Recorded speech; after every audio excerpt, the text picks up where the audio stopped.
Hola, tengan todos muy buenas noches. En este viernes 24 de abril, todos los salvadoreños, donde quiera que se encuentren, varados, pronto, primero Dios, van a regresar a casa. Ya finalmente hay un plan que se van a ir trayendo todas estas personas de acuerdo a urgencia. Ya vamos a hablar un poco de eso. Amanecimos ahora con 261 casos positivos, de los cuales, y yo insisto que el tema que me preocupa es que hay más de la mitad o siempre alrededor de la mitad, de los cuales los casos son asintomáticos. Pero bueno, un saludo a todas las personas que siempre nos sintonizan en esta plataforma todos los días a las 7 de la noche, de lunes a viernes, con diferentes voces, emitiendo nuestras opiniones personales sobre la coyuntura nacional. Este es un espacio sin censura, ya ustedes nos conocen, a quienes estamos todos estos días. El día lunes Bessie, el día martes el maestro Dago, el día miércoles está el profesor Martínez, el día jueves está Mau Maravilla y los viernes su servidora, ustedes lo saben bien. Quiero mandar un saludo esta noche especial para Salvador Padilla, para Virginia Cruz, para Ana Rodríguez, siempre está doña Rosa Padilla también, don Fran Moreno. Un saludo a todos los que nos sintonizan, nos dejan sus mensajes, siempre los revisamos. Gracias por permanecer atentos a estas opiniones, a este espacio de plataforma de TVX. Y bueno, comenzamos porque hoy tenemos una agenda un poco apretada. Vamos a tratar de hacerlo de una forma bien resumida, sin tampoco tratar de mezclar tantos temas, porque siempre todo se está dando dentro de una coyuntura de pandemia y creo que es lo que merece la atención de hablar. Vamos a comenzar primero por lo que ha sucedido entre el Ejecutivo y el Legislativo, los vetos sobre la traída de estas personas que han quedado varadas en el extranjero, sobre el tema de los seguros que se ha manejado así, del seguro de los médicos. En realidad el decreto contemplaba más temas, pero bueno, aquí yo pienso que se trata en realidad de un órgano que está tomando las medidas más populares, que obviamente esto genera réditos electorales. Aquí se está definitivamente tomando medidas populares versus un órgano que le está tocando tomar las medidas más impopulares que hay, que se puedan dar de parte de un gobierno y que generan anticuerpos, que generan opiniones bastante negativas. Y esto se da como consecuencia de la falta de lealtad, en mi opinión, a la nueva forma de negociar entre órganos, porque sí sabemos la forma en la que se han negociado siempre todos los temas entre el Ejecutivo y el Legislativo, los nombramientos de cargos de funcionarios, selecciones de segundo grado. También sabemos que son cuotas partidarias. La elección de los magistrados de las honorables salas de nuestra honorable Corte Suprema de Justicia son, lastimosamente, esa es una realidad que no tenemos que olvidar, porque yo siempre he mantenido el dedo en la llaga de por qué al tercer órgano de Estado no lo elegimos nosotros, la gente, al igual que el fiscal general de la República. Pero bueno, estamos en un tema de medidas populares versus medidas impopulares y está, en mi opinión, dejándosele solo al Ejecutivo, tratando de hacerlo ver mal con el gremio médico en especial. Y a mí sí me gustaría que tomemos conciencia que, si bien es cierto que los médicos están directamente al tratamiento de los pacientes positivos con COVID, o que están en cuarentena y están guiando todas estas situaciones, incluso si va a ser necesario también el ingreso en las viviendas, como ya lo explicamos anteriormente, que el artículo 58 del Código de Salud desarrolla precisamente lo que establece el artículo 20 de la Constitución, en las excepciones de por qué se puede ingresar en la vivienda cuando hay riesgo grave para las personas. En este caso es para la salud, va a ser el personal médico, no militar ni policial. Entonces, en ese sentido, si están guiados por médicos y son los que están al frente, en primera línea, también recordemos que hay otras personas que también están al frente. Es decir, primero está el personal de limpieza que le auxilia a los médicos, están los policías y están la Fuerza Armada también, que están en las calles totalmente expuestos y que lo han estado incluso en épocas de lucha contra pandillas, en donde son asesinados cruelmente. Y también hay otros sectores, la gente que hace las limpiezas, bueno, el aseo, la recogida de basura, son personas que también están muy expuestas, no en el mismo nivel de los médicos, pero muy parecido está que ellos, el personal que hace la limpieza dentro de los hospitales. Lo que yo quiero decir con esto es que veámoslo como un tema también de igualdad. es una medida popular porque hasta ahora se vienen a preocupar de este tema en la Asamblea Legislativa cuando ha sido una falencia de siempre. Miren, no tenemos los sistemas más perfectos en ninguno de los temas y ya no vale la pena estarse quejando entre lo que fue y lo que no fue por nuestro gobernante, por tanta corrupción, y lo que tenemos ahora y cómo lo vamos a enfrentar viendo hacia adelante. En ese sentido, sí me parece que se está menospreciando también, pero bueno, para cerrar lo de los vetos, en esencia, lo que ha sucedido acá es que se están tomando decisiones sobre presupuestos de otro órgano ejecutivo y no se está mencionando de dónde se va a financiar estos proyectos ni tampoco se les ha consultado. Incluso recordemos que la sala le ordenó al legislativo legislar en el tema de las retenciones y no lo ha hecho. Es decir, aquí hay hechos que están incumpliendo todos los órganos de Estado, pero solamente se le están señalando al Ejecutivo. Yo no digo que esté bien, digo que hay que ser parejos, al igual que lo he criticado siempre en el órgano judicial. Y de esta forma, lo que se busca con los vetos es no desfinanciar el programa o la planificación que se tiene de atención y enfrentamiento y sobre todo la prevención de la propagación del COVID-19 en el territorio nacional. No se pueden tomar decisiones sobre el presupuesto de otro órgano sin consultársele. Tienen que ser medidas consultadas definitivamente, aunque la forma de salida sea una ley, sí tiene que consultarse con cada institución interesada y definitivamente no se pueden estar tomando medidas populares con un único objeto que no es preservar la salud ni tampoco resguardar la vida de los médicos, aunque quizás algunos sí sea esa su intención, definitivamente tienen que ponerse a trabajar los tres órganos juntos. Yo no me voy a cansar de decirlo, porque ya lo vamos a ver más adelante sobre un tema que han retomado, pero bueno, saliendo de los vetos, tampoco es que no se quieran traer a las personas que están, que retornar a las personas que están en el extranjero. Yo siempre lo he dicho que no solo es de decirles, no, miren, no los vamos a traer, se trata de hacer un plan para de forma gradual y progresiva asegurar el retorno a nuestros connacionales a las fronteras de El Salvador y que sigan todo el procedimiento de acuerdo a la urgencia necesaria, y eso es lo que se ha hecho. Ya hubo conferencia en donde se ha mencionado que se van a comenzar a traer poco a poco y que el plan ya está, el informe presentado en la Corte Suprema de Justicia. Gracias a Dios se están cumpliendo con las resoluciones de la Corte. Yo siempre he dicho que hay que cumplirlas, no obstante, a mí me parece que no hay tampoco que endiosar a las personas que emiten estas resoluciones o que son perfectas. Solo digo que hay que cumplirlas porque son los magistrados que están dotados de autoridad para emitir resoluciones que son de obligatorio cumplimiento para la ciudadanía. Eso no significa que tengan la razón o que los anteriores la hayan tenido, sino que significa que en este momento la razón de la que fueron investidos por los diputados es la que se tiene que obedecer. Si quieren un cambio, están las medidas más democráticas, que son las elecciones. Para eso está el otro año, hay que tener un poco de paciencia y abogar y alentar a nuestros órganos de Estado que trabajen en conjunto. Pero bueno, me parece que se está tomando el tema de la prevención de una forma bastante ligera, de una forma, digamos, sin mayor reflexión. El tema de la prevención es vital en esta situación de pandemia. El que no lo ha entendido así todavía no ha entendido nada. Y si acaso hubo o no hubo una exageración de parte del presidente con lo que sucedió ayer, de la diputada que empezó a toser y que todos sabemos que de las primeras medidas que aprendimos con esta situación de pandemia es que uno no se lleva la mano a la boca para tapárselo cuando está tosiendo, porque entonces empieza a contaminarlo absolutamente todo lo que toca después.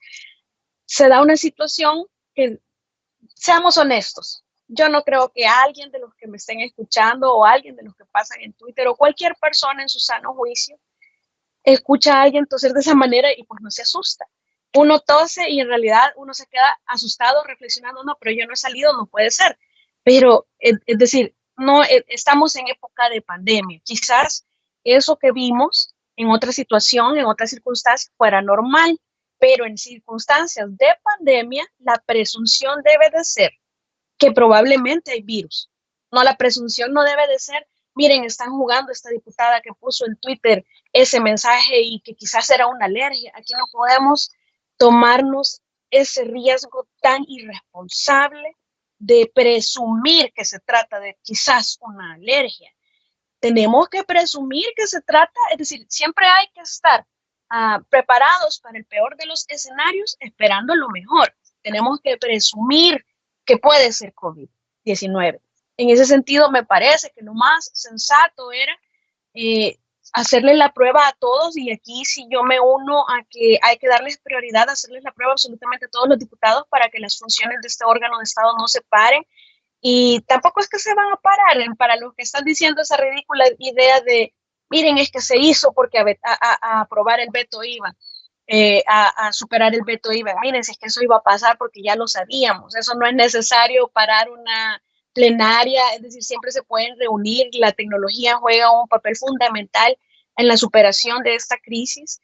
Y es decir, es un poco absurdo. Yo pienso que hay que ser más responsables, darle más seriedad al tema de la prevención, eh, darles incluso prioridad en este caso a los diputados. Es cierto que hay mucha gente en los albergues esperando sus pruebas, y que se les dé prioridad puede molestar a muchos, pero recordemos que ellos son los que están al frente. Me parece justificada esta situación. Ahora, por otra parte, eh, hay que superar eso. Yo he visto que se ha retomado bastante el tema de Nueva Zelanda, como diciendo, así deberían de ser los gobiernos alrededor del mundo, pero fíjense que para nosotros, es decir, nuestra economía no se compara a la de Nueva Zelanda por los alivios económicos que ellos pueden dar y que nosotros no, en primer lugar. La cultura de la población de Nueva Zelanda también es otra cultura, y no nos vayamos muy lejos. La cultura también política.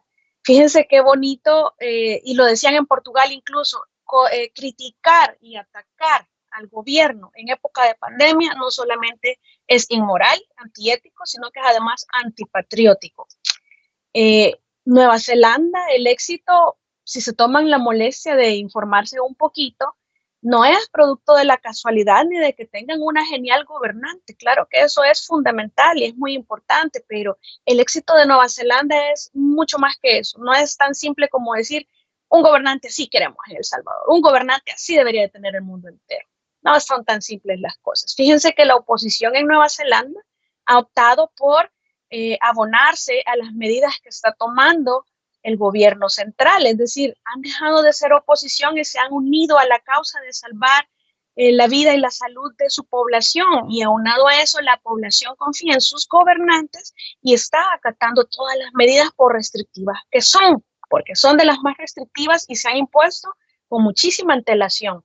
Eso quiere decir que hay una cohesión perfecta entre población, entre gobierno y entre oposición. ¿Qué quiere decir esto?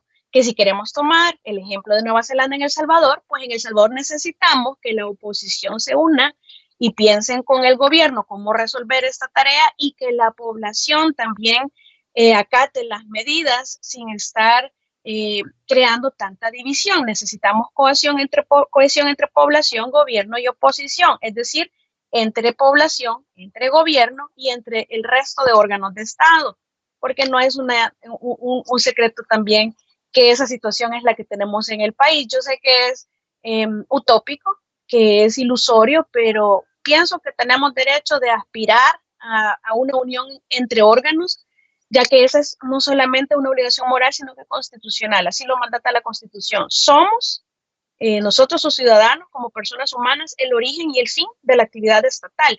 Y por eso es que no se vale que solo vengan a criticar que, digamos, las medidas impopulares del presidente y a criticarlas de inconstitucionales y a meter recursos. Fíjense que hay algo bien curioso.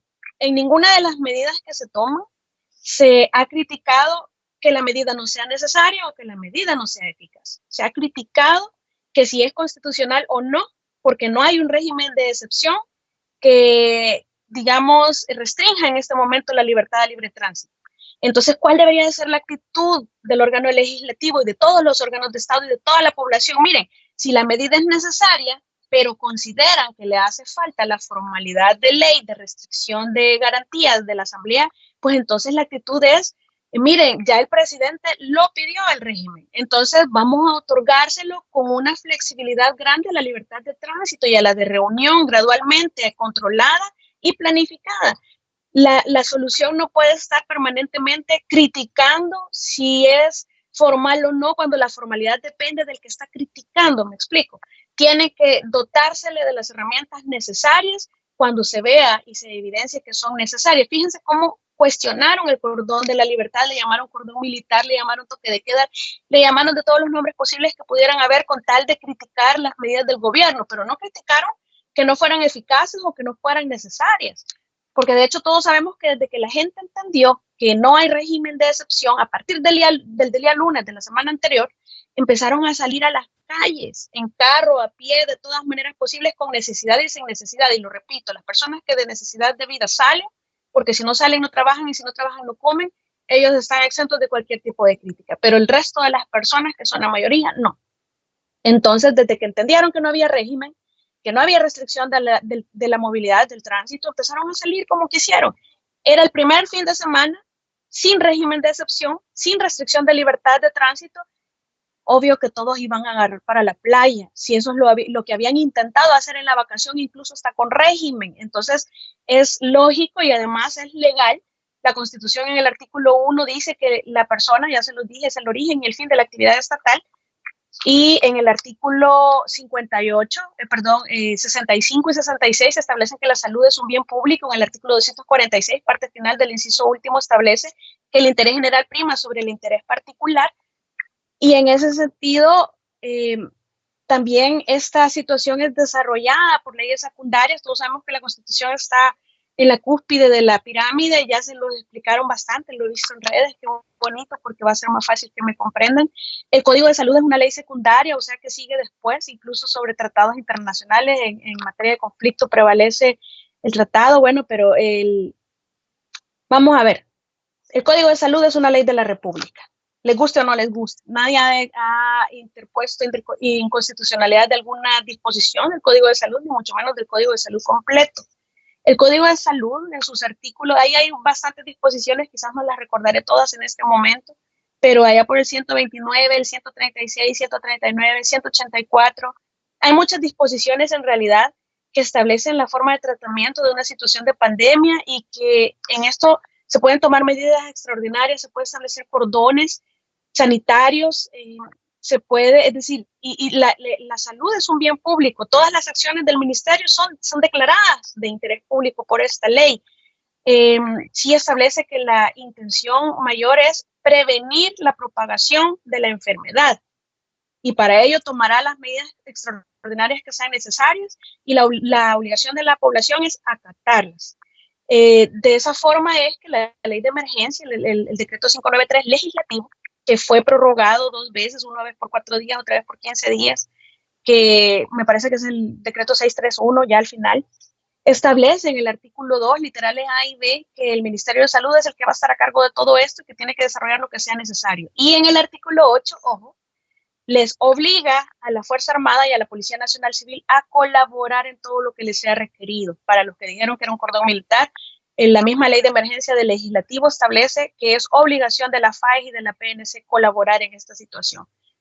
También el decreto 19 del Ejecutivo en el ramo de salud viene a desarrollar todo esto, la resolución ministerial 101 sobre el cordón sanitario en la libertad, todos los cordones sanitarios que sean necesarios implementar. Miren, yo no escuché ningún alcalde que dijera que iba a imponer toque de queda, pero bueno, hay que tener cuidado en la actuación de los alcaldes, lo reitero, tienen que coordinar con las comisiones de protección civil, tienen que coordinar con el Ministerio de Salud cuando quieran imponer un cordón sanitario. Las medidas que se están tomando me parecen muy buenas. En Ayutuxtepec que tienen un programa bien bonito de algo de las personas, no recuerdo ahora mismo cuál es el nombre, le ayudan a las personas arriba de 60 años a hacer sus mandados y a comprar sus alimentos. En otros lugares están desinfectando vehículos, llantas, personas. Bueno, están tomando bastantes medidas. Quizás deberían de dibujar circulitos en todas partes, poner lavamanos con jabón. Hay que empezar a dejar de quejarnos cómo era nuestra vida antes, cómo era nuestro trabajo antes y comenzar a planificar qué vamos a hacer de ahora en adelante. Ya no quejarnos del virus, porque ahí está, no se va a ir, camina con nosotros, tenemos que ser precavidos y tenemos que empezar a ver hacia adelante. Quiero rápidamente, porque ya no me alcanza el tiempo, las medidas económicas me parecen extraordinarias. Todavía falta el sector informal, digamos, o formal también, profesional, independiente, no se ha mencionado nada. Tienen que tecnologizar, tienen que imponerse la tecnología, para poder comenzar a salir poco a poco con el comercio, tiene que ser de forma controlada para no superar la capacidad de los hospitales, porque la idea es que la capacidad no sea superada mientras todo el comercio comienza a funcionar. Tienen que tomar medidas, cada empresa tiene que reinventarse, tenemos que reinventarnos. Esa va a ser, digamos, la solución. Hay que pensar afuera de la caja, definitivamente. Si usted no está listo para eso, no está haciendo nada. Quiero hacer una rápida mención sobre el tema de los delitos. Fíjense que ahí repiten hurto agravado, hurto agravado, hurto agravado. Y dice el señor alcalde de Panchimalco, es que todos estamos en la obligación de capturar en flagrancia. Pero mire, ni es cierto eso, porque ahí estaba la policía, perfectamente podía haber incluso haber llamado a la fiscalía, etcétera. Pero si hay violencia en la persona, se llama robo. Cuando usted no se da cuenta que le quitaron algo, que le abrieron su casa, se metieron y le robaron, le abrieron su carro, se metieron y le robaron, le sacaron el celular de la cartera, no se enteró, eso es hurto. No hay violencia en la persona, es en la cosa la violencia. Si a usted hay violencia en la persona para quitarle de su posesión algo, pues entonces estamos hablando de robo. Si hay dos o más personas y si además hay armas de fuego involucradas o armas, eso se llama robo agravado. No es hurto, señores, pero bueno. Por otra parte, lo del delito de, ¿cómo se llama? Apología e incitación. No recuerdo cuál es un delito que el fiscal general a actos de terrorismo. Detuvo a una persona el día de ayer. Miren, todos queremos figurar, o todos quieren figurar, pero hay que tener mucho cuidado cómo se hace. Yo entiendo que el mensaje que quería enviar el fiscal general era de prevención general para evitar que este tipo, porque sí también es algo feo que salga con armas largas y anunciando, digamos, violencia de alguna especie, pero señores, eso de apología es justificar, digamos, acciones, justificar ilegalidades y hacerlo público, hacerle creer a la gente que está haciéndose algo bueno y se está incitando a actos de terrorismo. Dicen, fíjense que toda la ley de la LECAT, la ley de contra actos terroristas, requiere que las acciones que se hagan se hacen para cometer actos descritos en esa ley. Por eso cuando lo norman Quijano yo les decía, es para que las pandillas controlen territorios. Eso estaba ligado con el artículo 6 de esa ley, el de financiamiento del terrorismo que yo mencionaba, que era el 29. Pero este artículo 8 de la LECAT que menciona el fiscal general establece claramente que todo eso es para cometer delitos regulados en esa ley. No hay ningún delito que se le pueda atribuir a este señor. Miren, esa situación es atípica. Los vi a todos celebrando por llevar a la cárcel a un hombre que ha cometido una acción que no es típica dentro de nuestro sistema penal, con el objeto de dar un ejemplo. Eso es grave, porque cuando hay otras acciones, sí se toman el tiempo de decir eso no es delito, pero ahora se quedaron callados. Bueno, los dejo para que lo analicen. En mi opinión, eso no es una acción típica. Quizás hubiera sido mejor llevárselo al tema de la apología en el tema de la sedición, pero ¿saben por qué no lo hicieron? Porque la penalidad ahí solo es de 6 meses a 2 años. En cambio, en este delito es más de 5 años, o sea que no es excarcelable. Y seguimos entonces con ese actuar de la fiscalía de buscar lo más grave, es decir, hay que ser un poco coherentes con lo que se dice y con lo que se hace. Y eso va para los 3 órganos de Estado. Ojalá que finalmente toda esta tarea de reinventarnos, de ver cómo vamos a salir adelante como ciudadanos, sería muchísimo más fácil si los 3 órganos de Estado entendieran que tienen que trabajar en conjunto. Es algo a lo que es válido aspirar y así lo veo yo, así se los transmito y espero que eso sea realidad en algún momento de toda esta transición, de esta crisis, porque va para largo. Este es mi mensaje esta noche, ya me pasé del tiempo, así que nos escuchamos el próximo viernes. Un saludo para todos, muchísimas gracias. Sigamos las disposiciones porque el virus no camina. Usted sí.